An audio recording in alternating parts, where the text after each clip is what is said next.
I notice Sturgis is packed All right. with And they can't go. with lots of bikers, so there'll be no bikers in Colorado Springs for a few days. Well, we couldn't go this year. We're gonna really miss it. Is that for real, or are you pulling my leg? Just a little.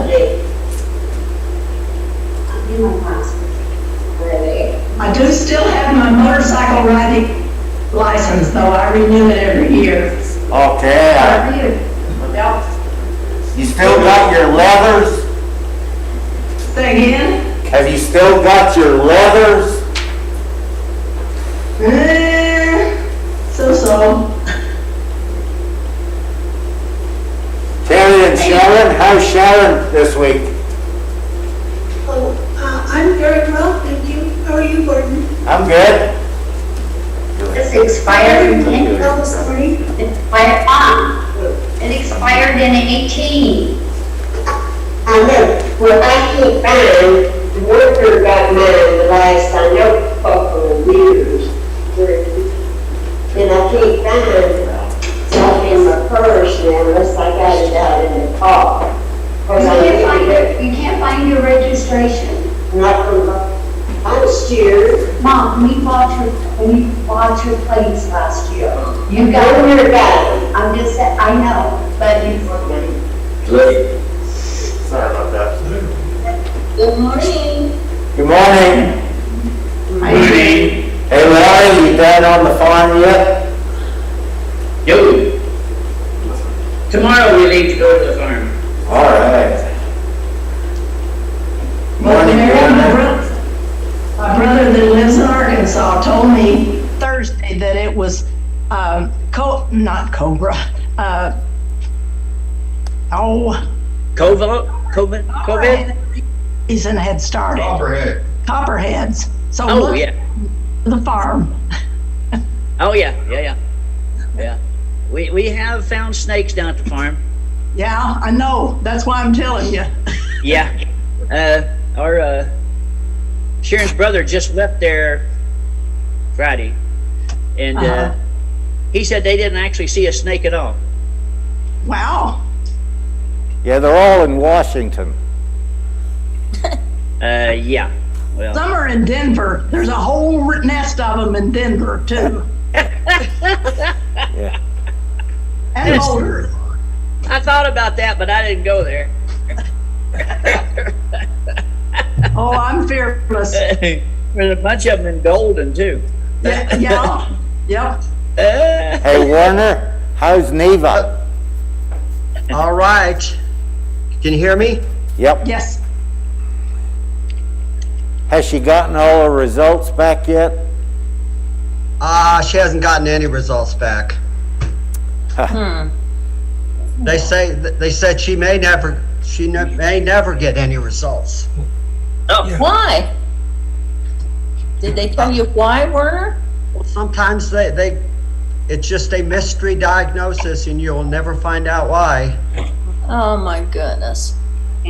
So she's concerned about that because this has, a side effect is fevers. And what if you're planning a vacation and you have a fever and you can't go? But it Right. has nothing to do with the coronavirus, Oh. right. Because Oh, coronavirus isn't the only thing that gives you a fever. Yeah. Oh, are you And sure? some- Good morning, everybody. Morning. Morning, Donna. Donna. Donna Grady, are you parking your car for a while? Am I what? Are you staying at home for a while? I am. I have been painting all the inside doors in my house, Just pour that into my. and I still have more to go. Wow. She told me she was going to Monument this morning. I was gonna go, Jerry, but I was too tired after working yesterday. Mom didn't realize we were off a mute. Yeah, I was gonna go, but I was so worn out, I said, nope, I'm gonna stay home. Well, good. You need to rest. I am, and then I'll start again tomorrow. I have 5 sets of folding doors to strip and and sand and paint, so we'll see. I may need a vacation by the time I'm done. Royce, how are you? I am well. That's good. Have you gotten with John Hamilton yet? I have not. He's gonna contact you about how to get that done. Okay, that'll work. So At his convenience, I'm available. it's a go. The Psalms. Okay, excellent. He just threw his hands up there. He had forgotten. He's been hanging around with old people too much. It is contagious. Yes, it is. Hi, Sylvia.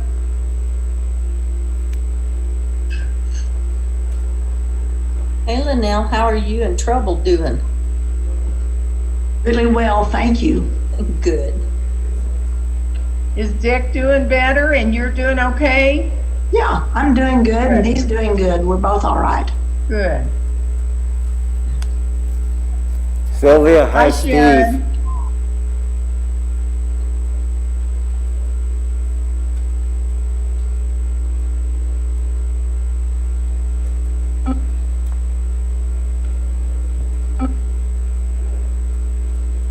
Royce, Teresa and where are you at? Teresa and Jerry, good to see you.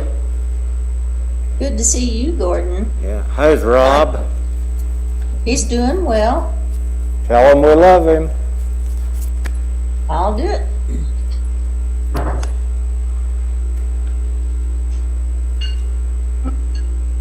Gordon, Rob says he heard that and he loves you too. All right. Yeah. Jerry, how is Larry and Ruth Ann? Oh, Ruth Ann had complete knee surgery, a complete replacement this week. She's still in the hospital and she's going to go back into therapy in a nursing home, actually, but for therapy about 2 months. She's Yeah. not, her health is really bad. Yeah, I'm so But sorry. at least, maybe she'll be able to move around a little more Yeah. with the surgery. And is Larry doing okay? Yeah, Larry's doing pretty well. And he told me to tell you for everybody to be really careful, because when they opened up the congregation, he thought too early, and there are 9 cases right now of the Yes. virus in their congregation. Yes, we need to be vigilant. Yeah, it's pretty scary. Yeah, Yeah, one of them was an elder. yes. We all need to be careful these days.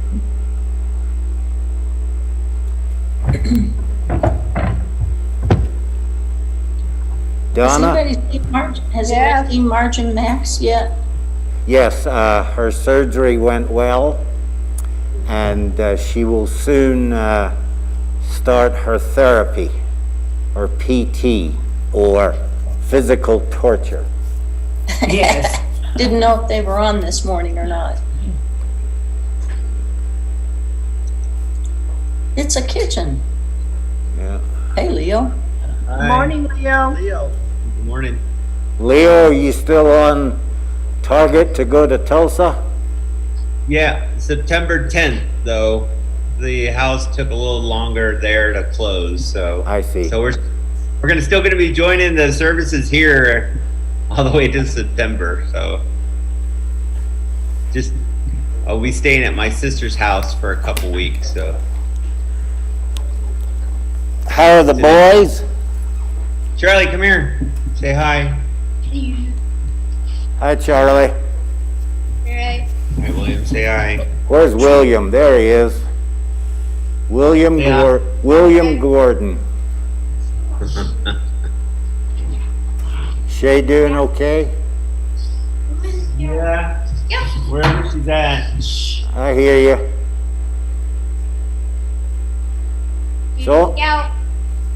Yeah, they gotta start at 5. And the dog. Stepanix, good morning.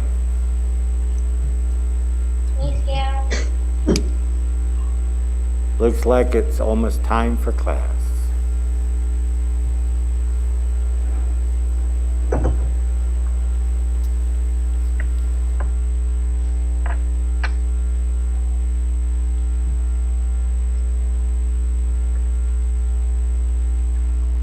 Linnell, do you have the clock to go at 9 a.m.? Yes, yeah. Okay, One will be going and then the other. all right.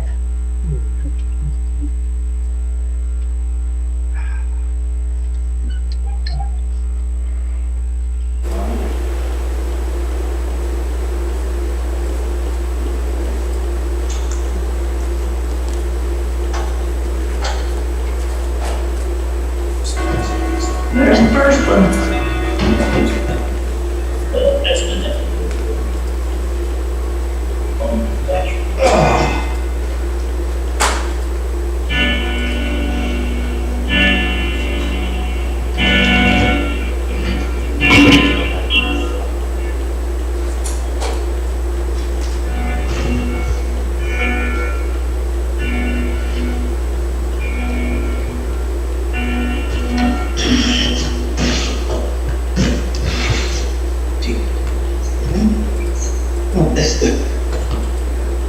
Okay, we ready?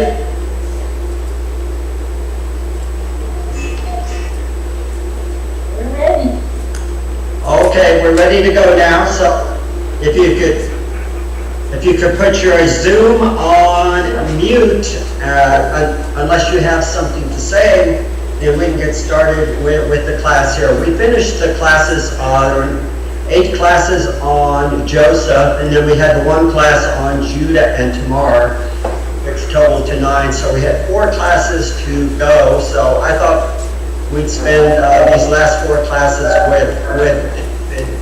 we spent some time with Ruth after the Abraham class, and then Jonas, and now we're going to do King David. And I got 4 lessons here: David, Bathsheba, Uriah, David, Nathan rebukes David, the sword shall never depart. And then I got a maybe here.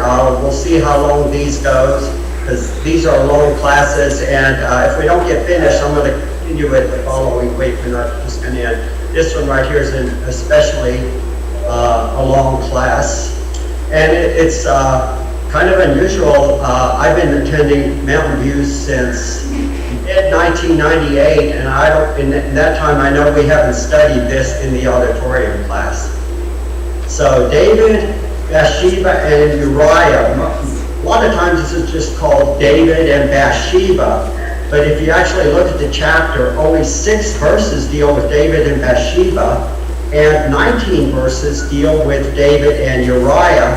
And in the following chapter, where Nathan comes to David to talk about this, the entire chapter is pretty much about David and Uriah. There's 3 points of view on this from, I guess, the 3 classes that I've had on this in my lifetime. One was that this was consensual, that Bathsheba had agreed to this, and this came up in a class back in Illinois.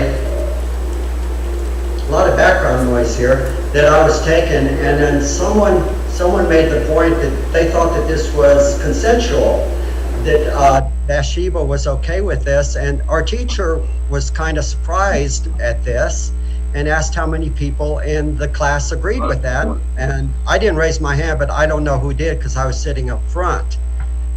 So then the following week, we went on to David and Nathan.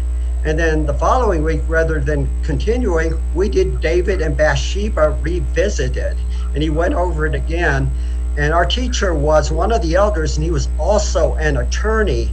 And that class was basically to show that, Bathsheba was portrayed as a little ewe lamb by the Lord. And he wanted to show that, this was not consensual, but Bathsheba was rather a victim, that rather than going along with this.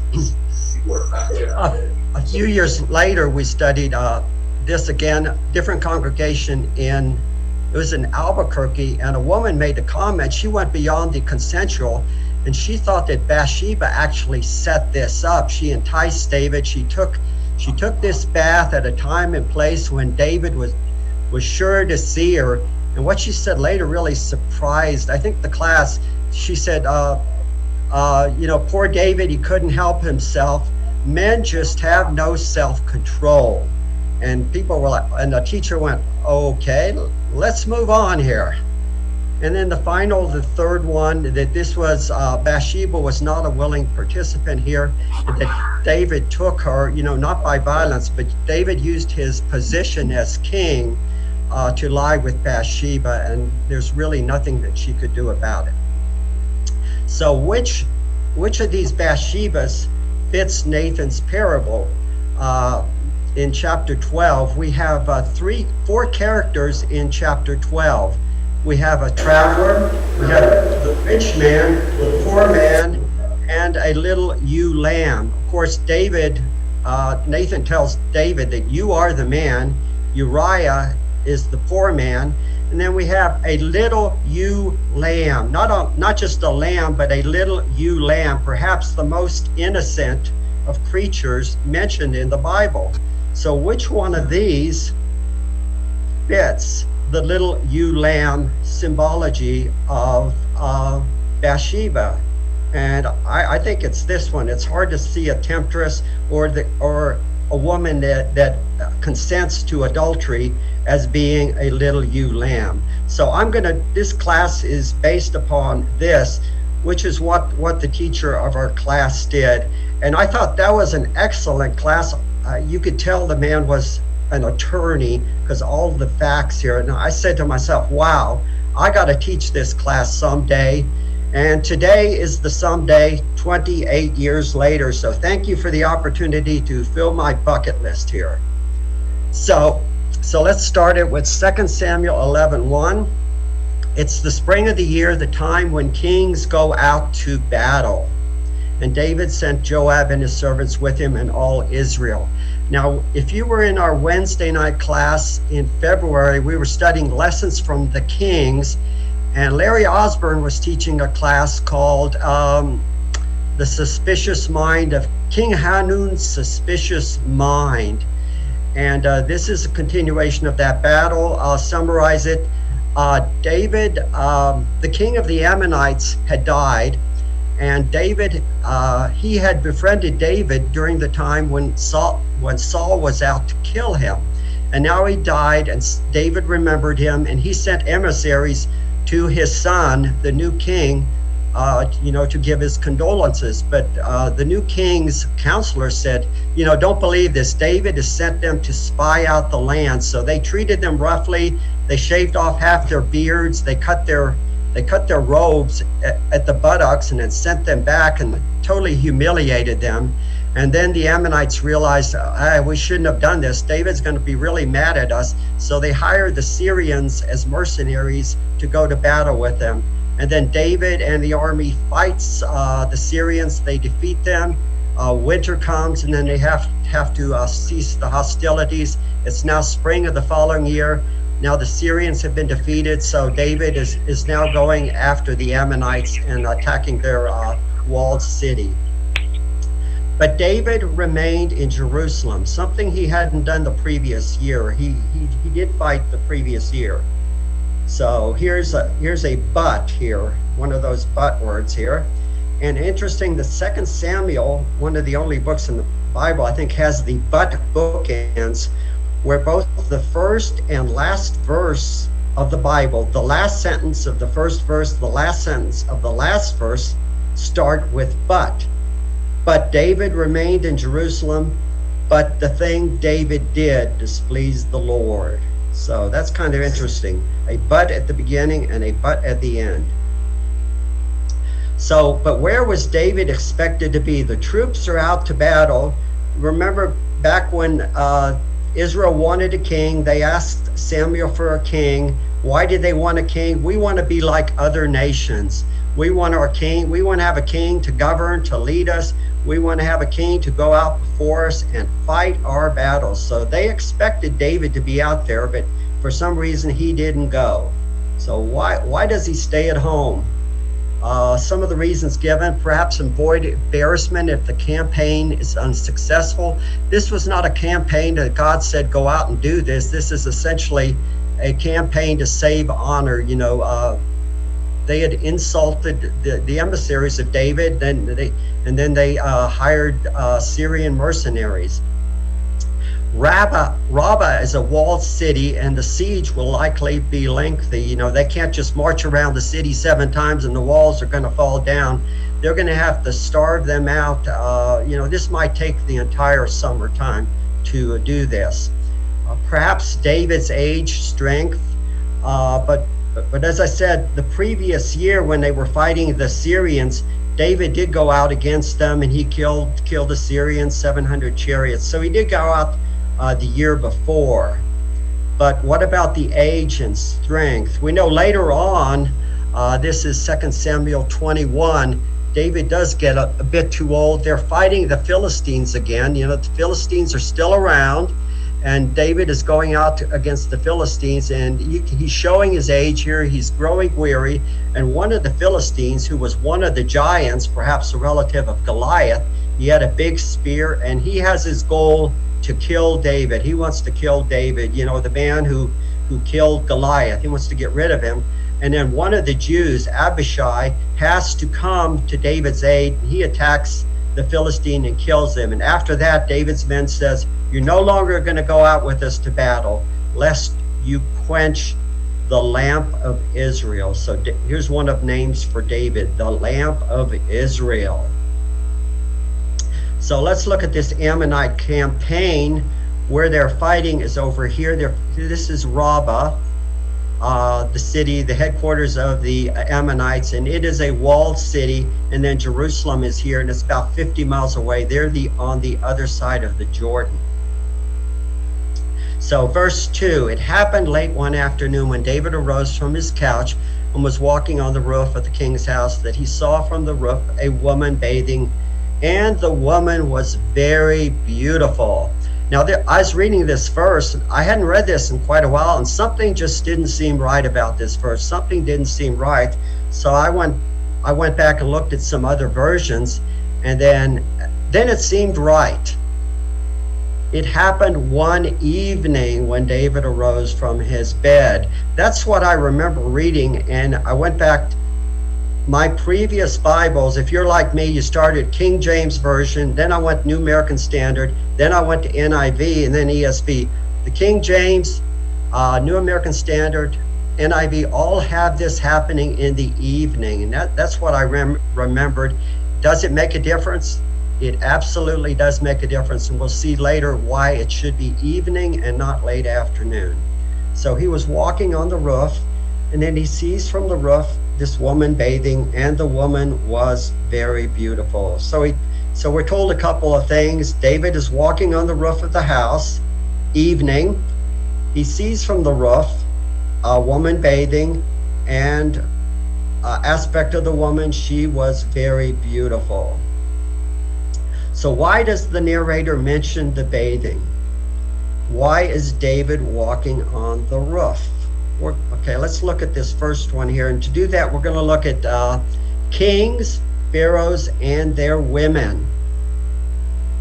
This is Abraham, and the woman we're going to be looking at here is Sarai, the wife of Abram. There was a famine in the land like the time of Joseph, so Abram goes down to Egypt to stay during the famine so he doesn't die.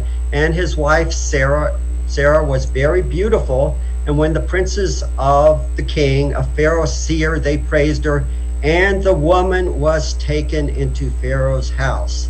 So we see a beautiful woman here. She was seen, and she was taken into Pharaoh's house.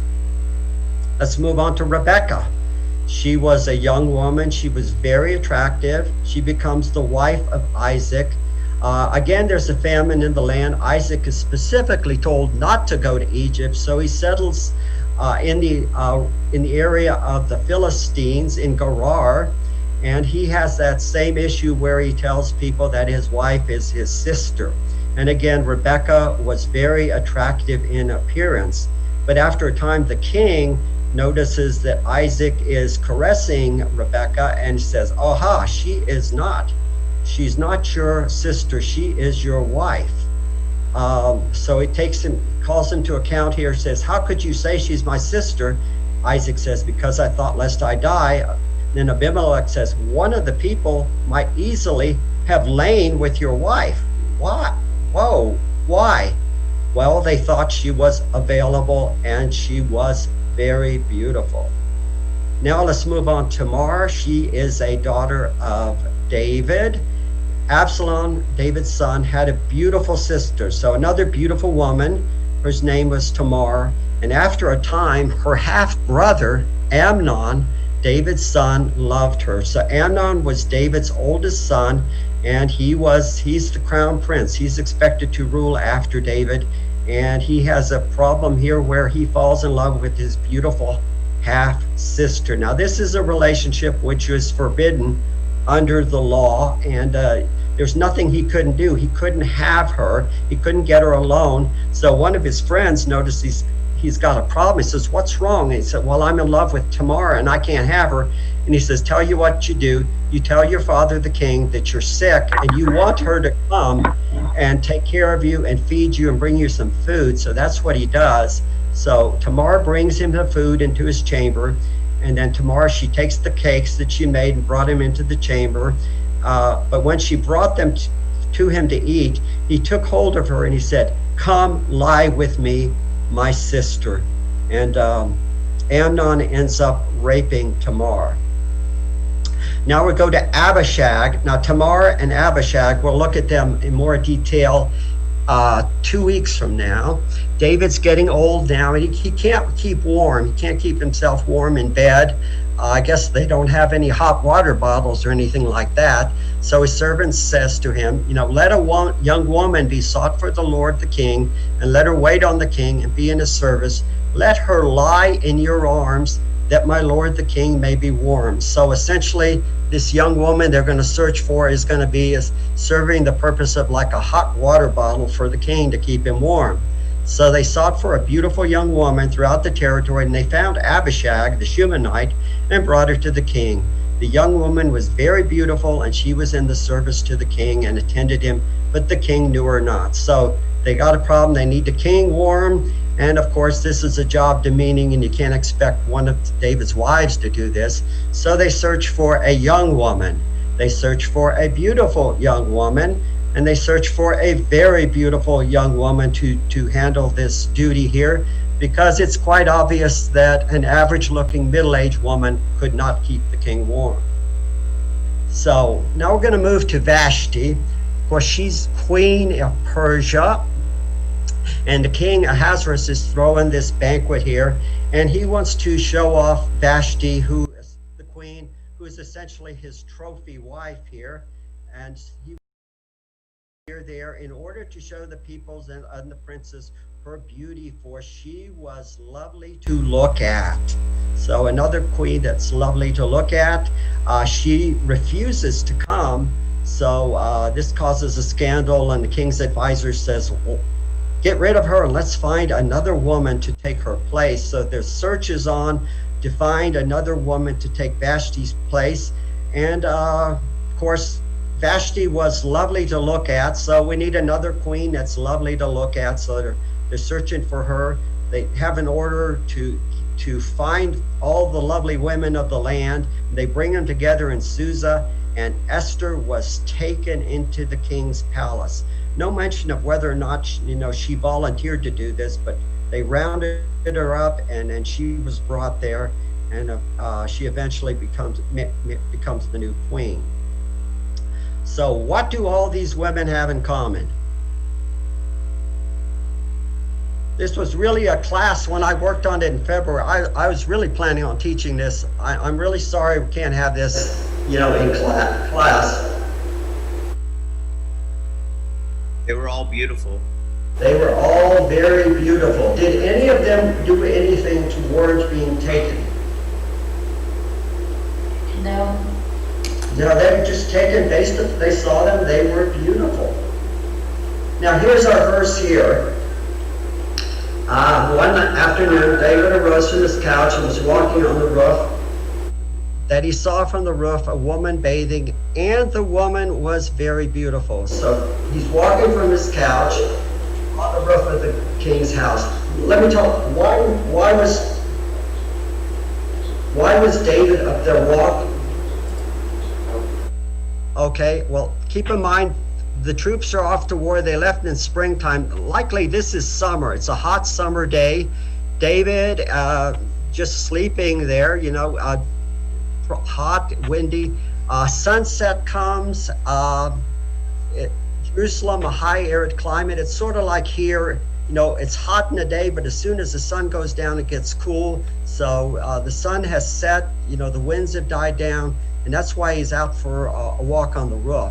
So he sees from the roof a woman, she's bathing, and the woman was very beautiful. Now I've tweaked this verse slightly, and I want you to look at the new verse here and tell me if this new verse would have made any difference in the outcome of this story. Here it is.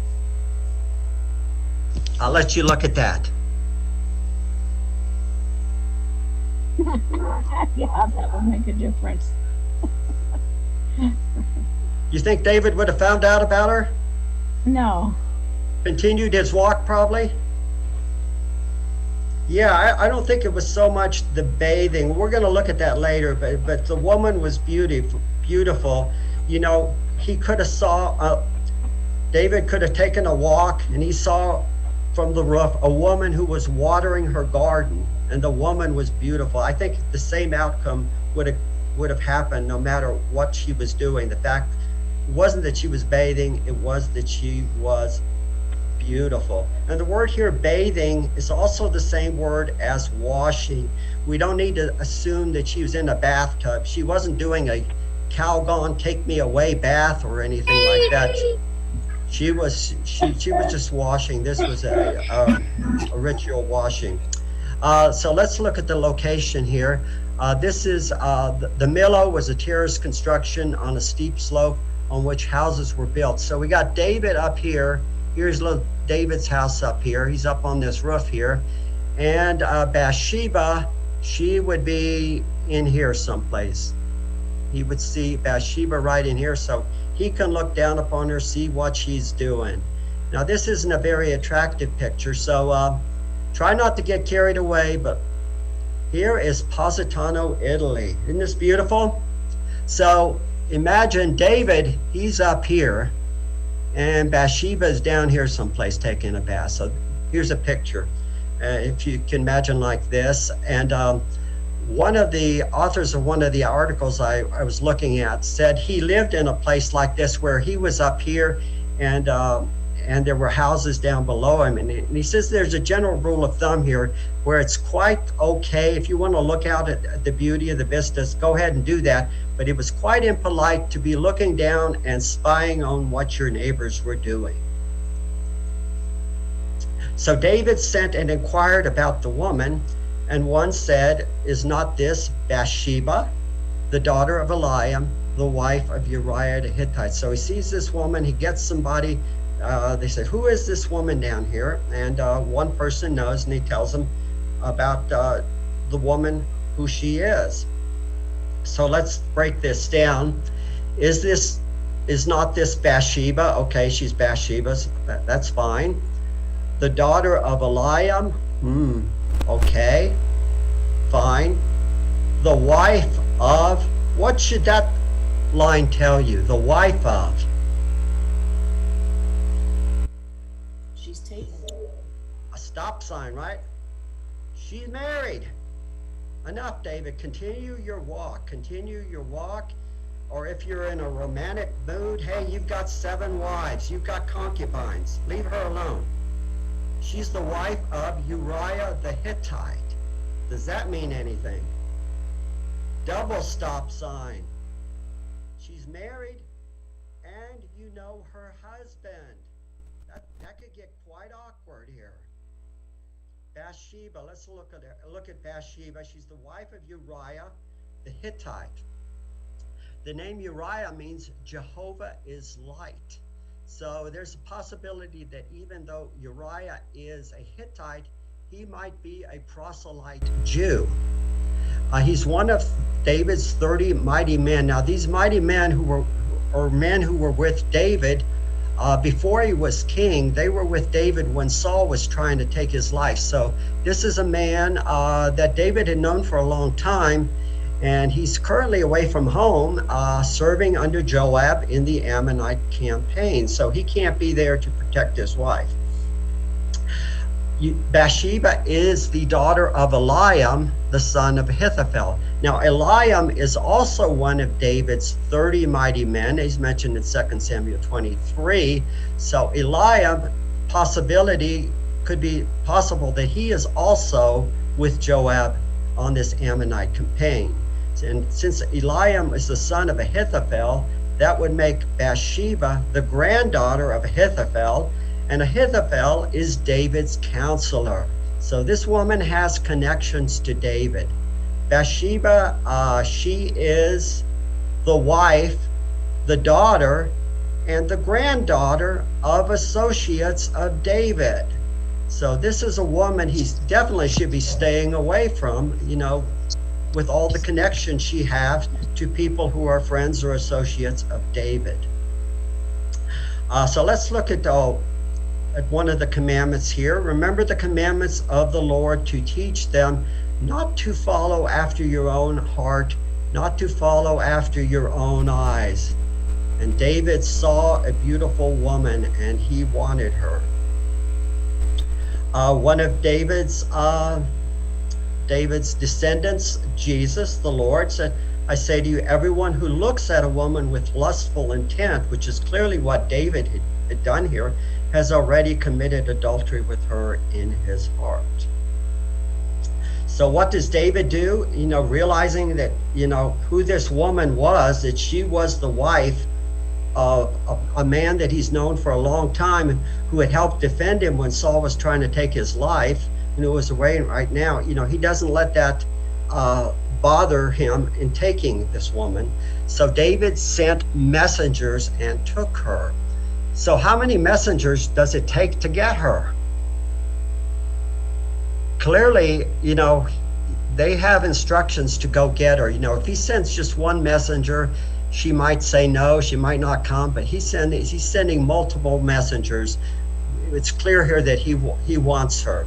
So is this an invitation, or is this a summons to appear before the king? I think it's the second one. So David sent messengers, and the messengers took her?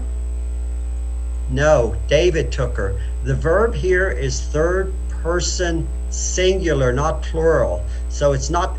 So the author here makes it clear that it's not the messengers who were taken. David may have sent the messengers, but David is the one who takes her. So what happens afterwards? So she comes to him. He lays with her. Then she returns to her house. Well, so much for that idea that, that she's entrapping him and that she wants to be the next king. It doesn't mention here that David sent her back. She returned back to her house of her own volition. She left of her own free will after he had taken her. And then after that, weeks after that or so, whenever, the woman conceived and she sent to David and gives him a message, I am pregnant. Only 2 words in Hebrew. So here we have a couple of sents here. David sent messengers and took her. And then when she finds out she's pregnant, she doesn't come and tell him. She repays him by also sending messengers. So she sends messengers and tells David, I am pregnant. What are you going to do?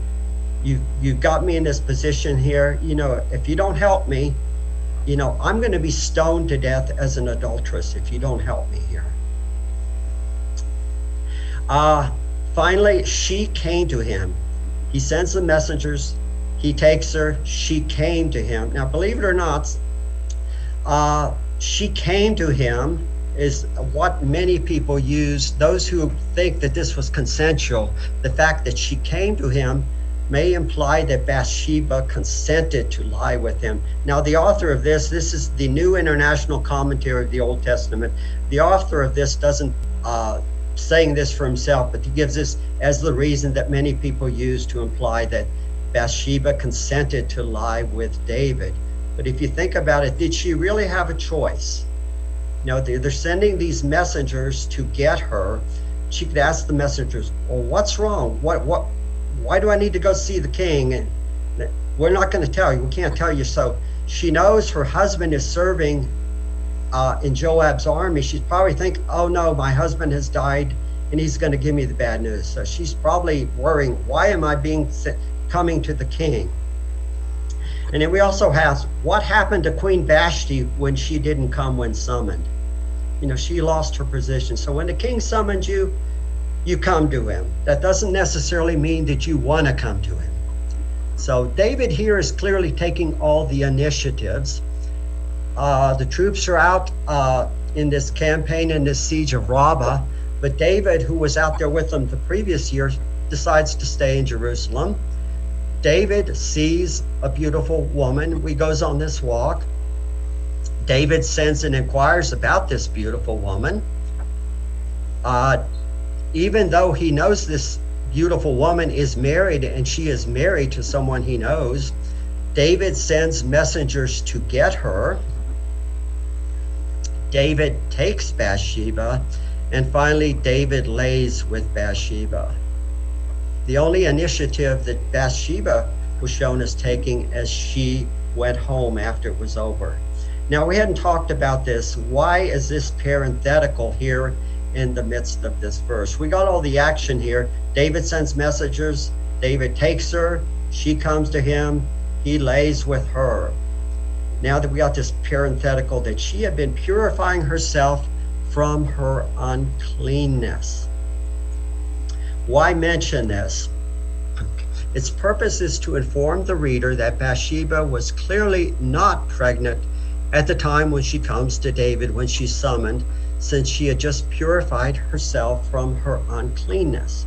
Shortly thereafter, she found that she was pregnant, and that leaves no doubt that David is the child's father, since her husband had been out of town during the interlude between the bath and her visit to the palace. The phrase also may alert us to the fact that Bathsheba was, at this time in her cycle, most likely to become pregnant.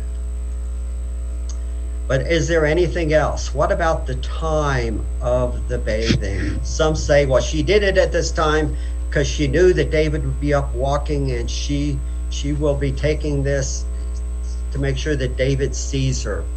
So it's not merely incidental that the narrator mentions the time of day. I mentioned that earlier, the time of day when David sees Bathsheba bathing. It is early evening. The Hebrew narrator punctuates this fact with deliberateness, literally to the time of the evening. In other words, twilight or dusk.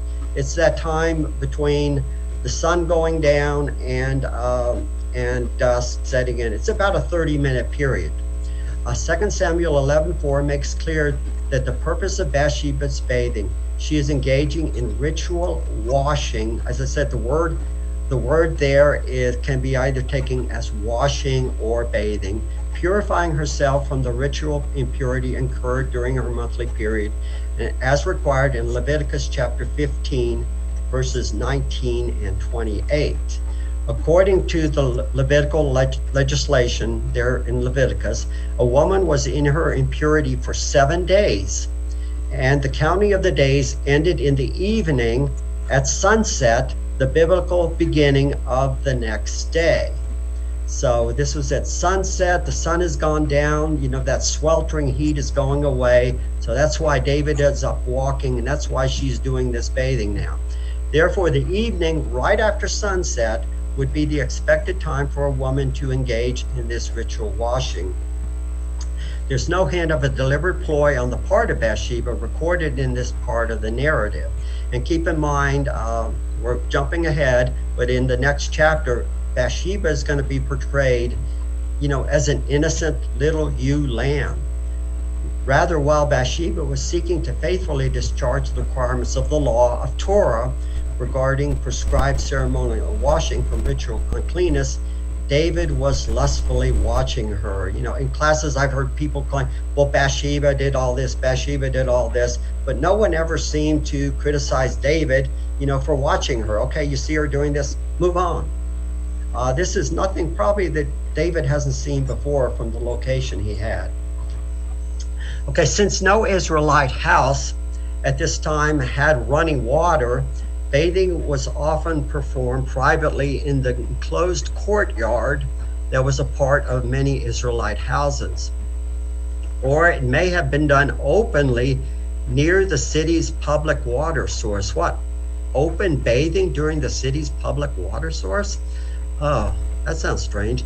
There's no indication in the text that the woman deliberately positioned herself so as to entice David. So here's a question.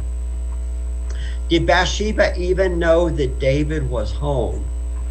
Her husband, other men she knew were out on the battle, and the king goes out to battle with them. King David went out with them the year before. Would she even know that he was home? Now, the king was expected to be out there with them, so I don't think it would be prudent for David to have very many publicity things, doing things, letting people know that he wasn't out with the troops. You know, when their husbands, their brothers, their sons were out risking their lives, and David was staying home having siestas all day. So probably wouldn't advertise it too much that he was at home.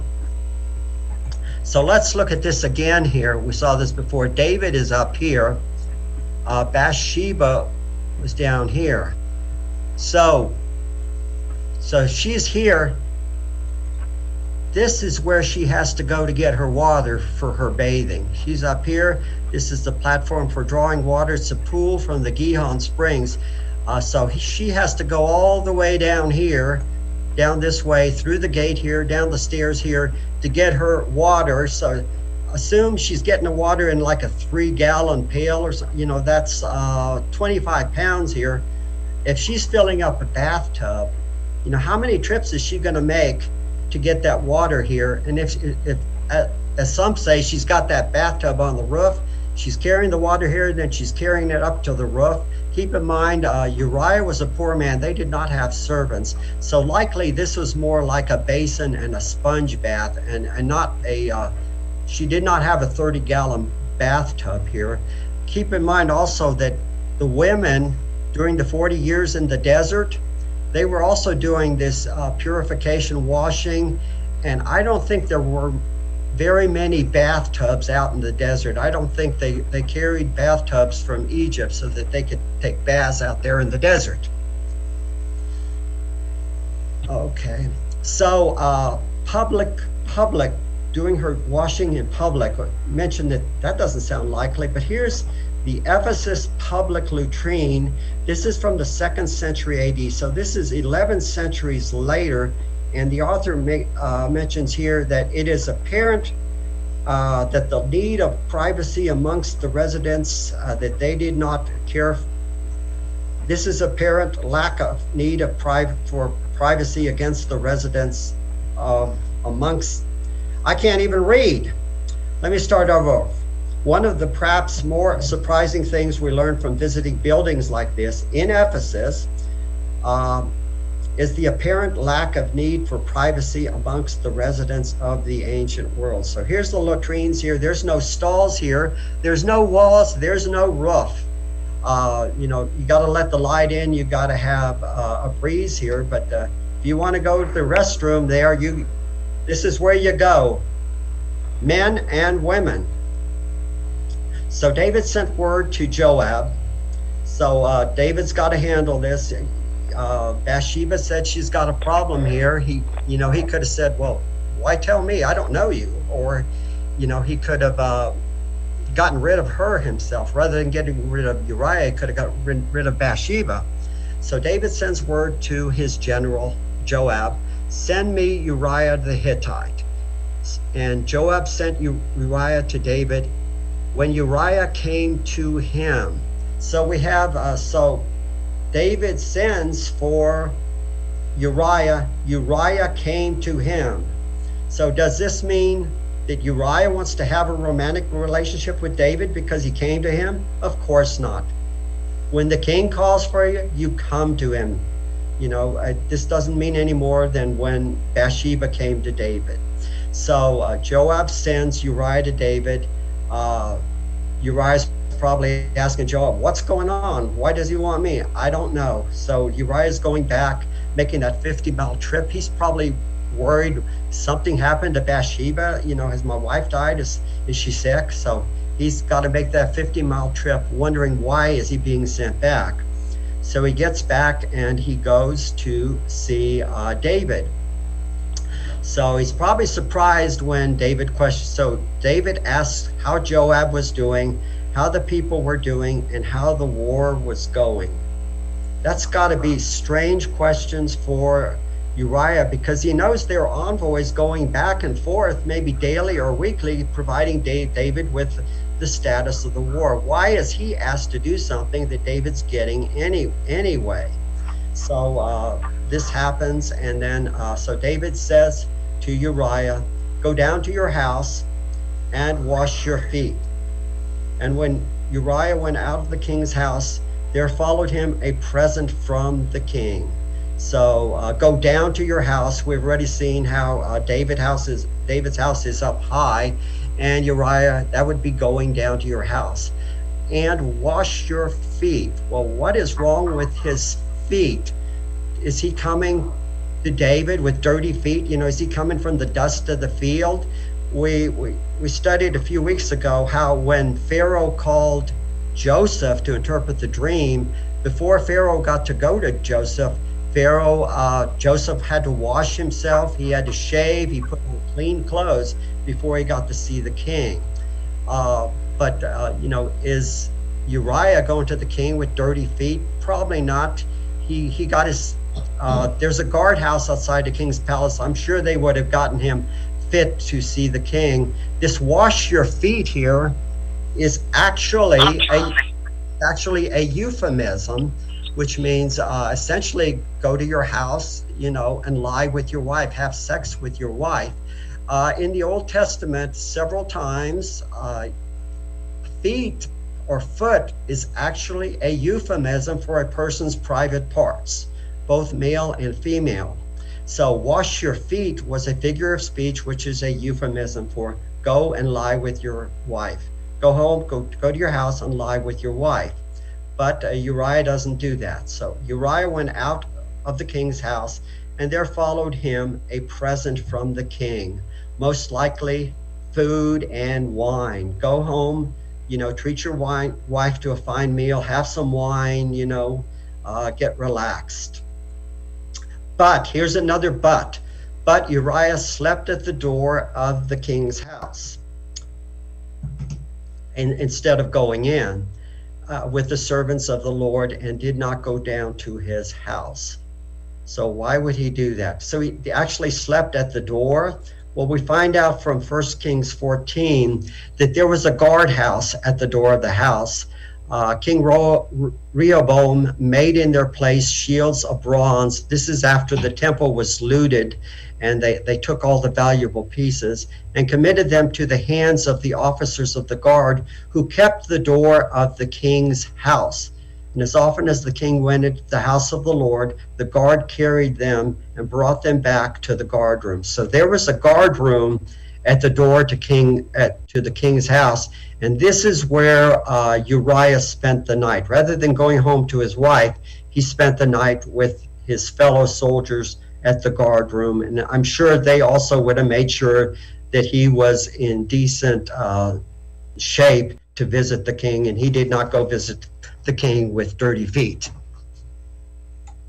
When they told David Uriah did not go down to his house, David says to Uriah, have you not come from a long journey? Why did you not go down to your house? So Uriah tells David, the ark and Israel and Judah dwell in booths, and my lord Joab and the servants of my lord are camping in the open field. Shall I then go down to my lord? The ark and Israel and Judah dwell in booths, and my lord Joab and the servants of my lord are camping in the open field. Shall I then go to my house to eat and to drink, and to lie with my wife or wash my feet, as you so delicately put it. As you live and as your soul lives, I will not do this thing. So Uriah here is swearing an oath that he would not do this thing. During this time, when a person swore an oath, they didn't want to swear an oath in the Lord's name, so they would swear that oath in the name of the king.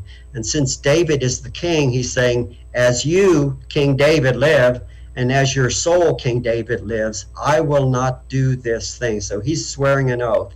You know, his fellow troops, the ark, so Israel has taken the ark with him on this campaign. They're all out living in booths, and you want me to get comfortable with my wife while my fellow soldiers are suffering? He swears an oath, no, I'm not going to do this thing. And we see that David has a precedent, or Uriah has a precedent for doing this thing. As I said earlier, Uriah was one of David's mighty men, and he was with David when David was fleeing Saul. And one time, David and his men were hungry, and so they went to the priests of Nob to try and get some food. And David asked the priest, do you have any food? And the priest tells him, I have no common bread on hand, but there is holy bread, if the young men have kept themselves from women. And David answered the priest, truly women have been kept from us, as always when I go on expedition. So Uriah is still, considers himself still to be on an expedition, so he's only keeping with what David had set in place for his men, in that when they're on expedition, you do not go with women. So this is why he's not doing this, and David knows he's got to respect his decision here not to do this. Now, according to my watch, it is 45 minutes after, so the time has run out, but next week we will continue this, and so that's it. Thank you for your comment. And so those of you who are leaving for the building, stay safe, do your social distancing, and talk to you next week. You have a good day, good week. Thanks, Warren. Warner. You're welcome. Thank you, Warren. Thank you, Warren. Warner, thank you. Okay. Excellent message. Very good class. Thank Very you. good, yes.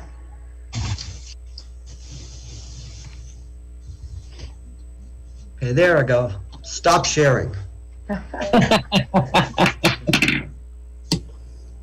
gotta go get some.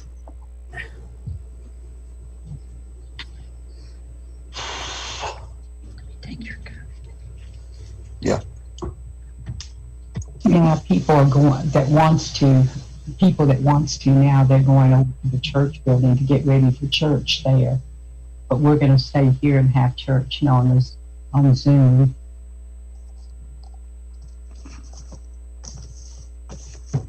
Good morning, Linda. Good morning, Donna. How are you? I am fine. I wasn't sure if you were going to be here today or if you were going to Monument. I was too tired. That's better. Put some light on the subject.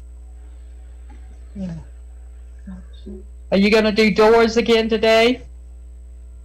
No, I'm going to rest. Wow. I'm going to rest all day, I think. She's going to rest. One day, tomorrow. I'll start again tomorrow. Uh-huh. John looks I'm like gonna go he's get not. Huh? I'm gonna go get my stitches out in the morning. I know. Have fun. Oh yes, and I'm so excited. I can't wait. All right, I'll talk to you later. Okay, sweetie. Bye-bye.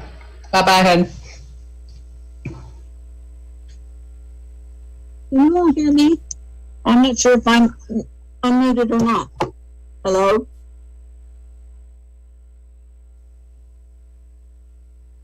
Hi. Okay. Hello. Hello, this is Linda Mitchell. Oh, how you doing, Linda? I'm fine, Larry. What about you? We're doing fine. Did y'all get to Arkansas? No, we're leaving tomorrow to go to Arkansas. Good. So we will be heading down there tomorrow. Got my brother-in-law laid out some work for me to do. Well, that was kind of him. Yes, it was. They just left there. They just left there on Friday. So he was down there, but he didn't do much work. He partied most of the time when he was there. So, I see. and then gave me a bunch of work to do. No, not really. It's not as bad this time as it has been in the past. So that's the good part about it. And you and Sharon's doing okay? Yes, we are. Today's our youngest grandson's birthday, so we'll be here celebrating that with him today. And how old is he gonna be? He's gonna be 14. 15. Sharon corrected me. He's 15. That's right, because his sister's fixing to turn 13 the end of August. And Starla's kids are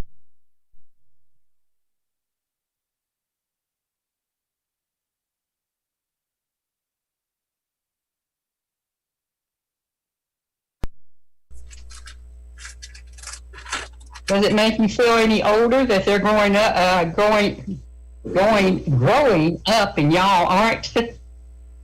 well, I always feel older. No matter I'm what. not. Well, that's I good. am. You get there. Hi, Dick. Hello. How's your back doing? Great.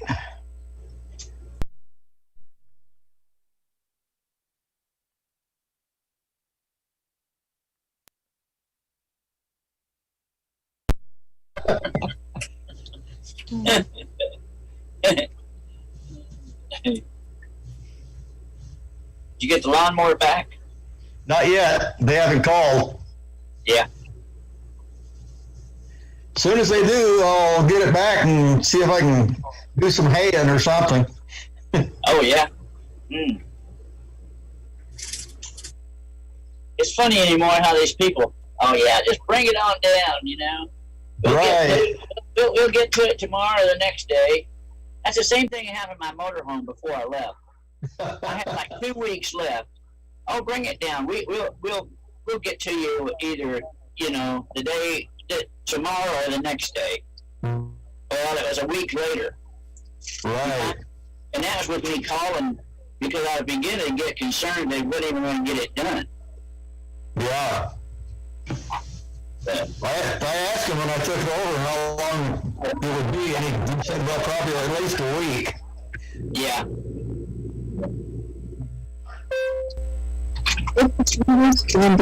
It's our lawnmower. What was that? I said, it took 3 weeks to get our lawnmower repaired. Yeah. Yeah, they had to order a cable that engages the blades, so that'll take a few days anyway. We didn't even know. Well, we had to, the cable? The cable Yeah. broke. Yeah. Well, the cable didn't break, but the housing that keeps the pressure on did. Yeah.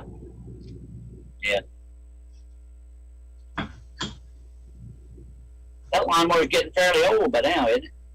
Yeah, I think it is. I've used it, about 4 years now, I think, and Ken used it quite a few years prior to that. You guys ever seen one of those robo lawnmowers? They have you know, like those robo vacuums? They have lawnmowers.